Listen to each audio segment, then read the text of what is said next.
Happy Dashain सबैजनालाई। अब के गर्नु, आफ्नो त यस्तै छ, परदेशको ठाउँमा एक्लै अब दसैँ मानेर टिका लाएर अब ड्युटी जानुपर्छ। परिवारलाई धेरै मिस गरेको छु। सबैजना हजुरहरूलाई पनि ह्याप्पी टिका। अब छुट्टी छैन, यसरी नै यत्रो वर्ष भइसक्यो यसरी नै मानिराखेको छ। अब परदेशको ठाउँमा है दुःख सुख भनेको आफ्नो ठाउँमा छ। यसरी नै अब ड्युटी जान्छु। मैले जमारा राखेको थिएँ। अब यस्तै छ, साथीभाइ सबैजना मिलेर मान्नु। छुट्टी छैन, छुट्टी नभए पनि अब दसैँ त मान्नै पर्यो। बिहानै उठे, अब ड्युटी जानु छ। काम नगरी के गर्नु, जिन्दगी चल्दैन। यस्तै छ, सबैजना परिवारलाई नि मिस गरे। हजुरहरू पनि टिका राम्रो लाउनु। दुःख सुख जे भयो नि आफ्नो ठाउँमा छ।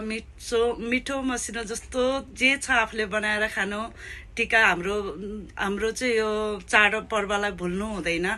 हामीले सधैँभरि देश परदेश जहाँ भयो नि सम्झिनुपर्छ, बिर्सिनु हुँदैन। जसरी जे भयो नि 12 घन्टा ड्युटी छ, तैपनि हामी दसैँ यसरी नै अब मान्नै पर्यो।